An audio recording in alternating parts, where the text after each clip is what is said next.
লাল সবুজের জার্সিতে বাংলাদেশের জয় একটা সময় যা ছিল কল্পনাতীত। কালে ভদ্রে একটা জয় যেন দেশের ক্রিকেটের সবচেয়ে বড় অর্জন। টিভি সেটের সামনে কিংবা চায়ের দোকানে কত লোকেরই তো স্বপ্নভঙ্গ হয়েছে। আবার একটা জয়ের আনন্দে বুনো উল্লাস করেছে ক্রিকেট প্রেমীরা। এই জয়টা যাদের হাত ধরে নিয়মিত হয়েছে, বাংলার পতাকা গোটা বিশ্বে ছড়িয়ে গিয়েছিল যাদের জন্য, সেই পঞ্চপাণ্ডবদের গল্পতে একটু স্মৃতিচারণ করা যাক।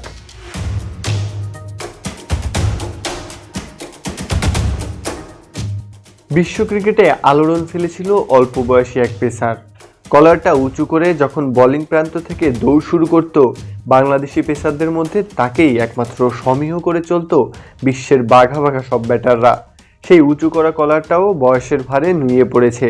বুক ভরা সাহস দিয়ে গোটা টিমটাকে যে আগলে রেখেছিল, বিশ্ব ক্রিকেটে নিজেদের দাপট দেখিয়েছিল, সেই মাশরাফিও আজ ক্যালেন্ডারের পাতায় শুধুই অতীত।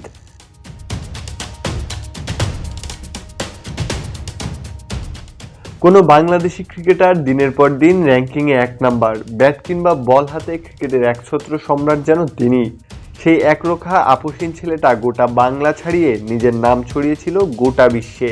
নামটা তো সাকিব আল হাসান। বাংলাদেশের হয়ে কত অর্জন, কত মলিন ব্যর্থতার সাক্ষী। তবুও সব কেমন যেন ফিকে হয়ে যায়, সময়টা যে শেষ তারও।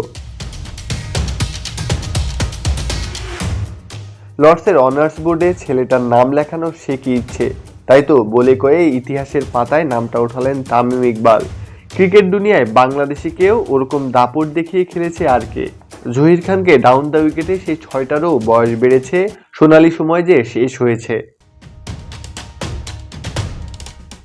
দলের বিপর্যয়ে যার উপর সবচেয়ে বেশি ভরসা করা যেত, সেই মুশফিকের নামটাই তো বদলে রাখা হয়েছিল মিস্টার ডিপেন্ডেবল। উইকেটটা একপাশে আগলে রেখে লড়াই করেছেন ব্যাট হাতে। শেষটায় গল্পটা রিয়াদের। চুপচাপ যিনি নিজের কাজটা করেছেন সবার অগোচরে, তাই তো লোকে নাম দিয়েছিল সাইলেন্ট কিলার। দেশসেরা ফিনিশার তকমাটা তো রিয়াদের কাঁধে বসিয়েছিল বাড়তি চাপ। কখনো প্রত্যাশা মিটিয়েছেন, কখনো পারেননি, তবুও হারতে চাননি।